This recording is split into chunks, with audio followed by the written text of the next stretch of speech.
Ready? And they're off. Racing the stride 5 furlongs for the juveniles of the British Stallion Studs EBF Novice Stakes. Slay Queen ridden through the opening furlong. In red and white, Henry the Nate shows prominently, and so too more towards the running rail is Military Code in the royal blue. A little wider from those two in the red and orange is Exclamation, who ran so well in the Brocklesby. Then Slay Queen. On that one's outside is Moonfall. To the inside of those two is this guy with the pink cap at the running rail there, just in behind Military Code at the moment. They're racing now, about to go by the bushes and towards the final quarter mile. It's Military Code to the inside of Henry the Nate. Moonfall is shaken up to the outer in the yellow. Then Exclamation, who just hampered their Slay Queen. This guy hasn't picked up as yet, as Military Code will lead them inside the final furlong. Military Code by a length now to Moonfall in second, 3 lengths away. Exclamation back in third and heading up towards the line. It's Military Code by a length or so. Winning debut for Military Code, who sees off Moonfall. Exclamation in third. Then Slay Queen, this guy, and Henry the Nate.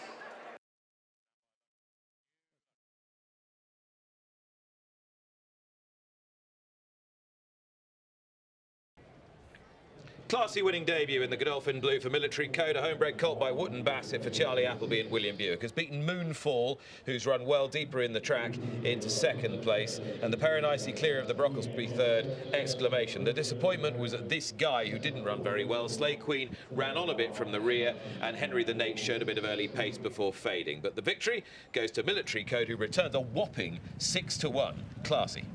It was a really good performance, and I think there's lots of reasons to be even more positive about this than I would be a lot of early 2-year-olds, because on pedigree by Wootton Bassett out of a mile winner, it's not screaming early 2-year-old precocity and all about speed. On paddock appearance, he was the biggest horse in the paddock, the classiest looking horse in the paddock to go on, and also he was the greenest of them. So all of that combined fills him with lots and lots of potential. You see a lot of these early 2-year-old races that are won by the sharpest, most precocious horse. They won't necessarily go on and really progress, but I think this fella will. He's beaten Moonfall, another well-bred colt. The pair have pulled clear. He knew his job. He's raced enthusiastically. He was genuine when he was let down and asked for a little bit more effort. And yeah, all round, I think he's a really promising colt. I like him. I suspect those connected with Moonfall think they'd rather run into one for this stage of the season. He's a little deeper on the track as well, having to make up a little more ground, whereas William Buick had the position against the rail, and that position was a good place to be yesterday, having not been a good place to be on Tuesday. Yeah, I think that the rail, obviously, with a horse first time out, it can just help them a little bit, can't it? And he's had that to race against. William was keen to get it and grab it early. He's managed to do that, but just at that point where he gets a little bit of extra pressure, he does pick up for it, doesn't he? He does find and stretch away slightly from the runner-up, but I think probably the pair of them a little bit above average for the time of year, and definitely in the shape of the winner. I think we've got a horse with a really bright future for lots of different reasons. The third placed horse was Exclamation, the one with experience as well, who'd obviously shown that form and beaten a lot of the field in the Brocklesby last time. He's been comfortably left behind, just leaned off a true line, Exclamation. And he didn't the track, I don't think. No, and he didn't do any favours to Slay Queen, who was trying to burrow up his inside. She hasn't appeared to like the track either. This guy was really disappointing, wasn't he? Yeah, he didn't show anything at all. No, not at any stage of the race, really, to take any promise from him. Slay Queen, I do think, showed quite a bit, and she looked very green. She wasn't helped by Exclamation coming across her, and I think she's climbing on the track as well, isn't she? She doesn't, you know, I think she'll leave this form well behind next time. Favourite, this guy has beaten one in the end, has beaten Henry the Nate, who did his running really on one breath early, but this was a more measured performance from the winner, Military Code, who's returned a big price here, given his illustrious connections and good pedigree, and sometimes it's just a question of class will out.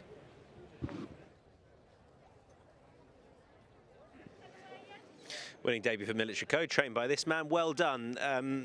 He ticks a few boxes in the flesh for Martin and I, certainly, and he's done that nicely.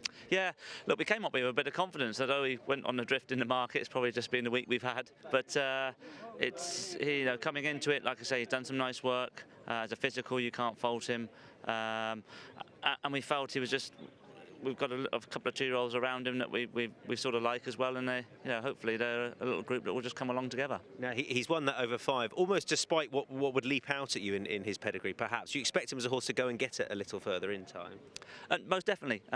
Full credit to Fran, very rising back at home there, and he's loved him from day one. He said, look, he's sharp enough to run over 5, but he says he can't wait to step him up to 6 and possibly beyond. But he's done it over 5 there and done it, I felt, professionally. I was a bit green down at the start there, but William. Did that worry you, and is that him?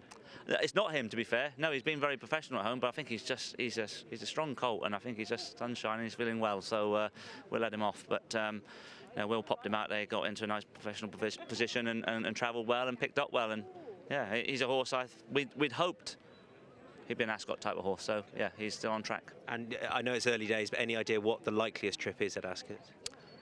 Look, whether we let the dust settle, when we look at something like the National Stakes again over 5, and I say potentially let off a couple of other 2-year-olds there and just see where they are as well. You would probably, standing here, you'd say 6 is probably the trip, really, to Coventry. Reflection on the Craven, and you two in that yesterday? Yeah, look, obviously delighted with Amore City. Will just, he said he just lost his back end out the gates because the plan was for him to go forward and use that sort of experience that he's got, and but we felt he was fit enough to go forward as well. But Will said he just sat the gate there and sort of missed it. So he was in the position he was in. The race sort of developed, obviously, has been all week down on the stand side there, and it didn't particularly go a great gallop. So the outcome of him was he ended up having a nice race going forward. He picked up well. He did it all the right way round, and pleased. And I'd say we'll probably look at something like the French Guineas with him. He goes there with experience. The mile there won't hinder him, and hopefully get a sound surface and he'll be a live little shot round there. And next for Appleby? Appleby again. I mean, of course you're disappointed when you have a horse that's 2 from 2 and you take your first defeat. But he is a horse. I like to sort of say to everybody, and we spoke about it as a team this morning.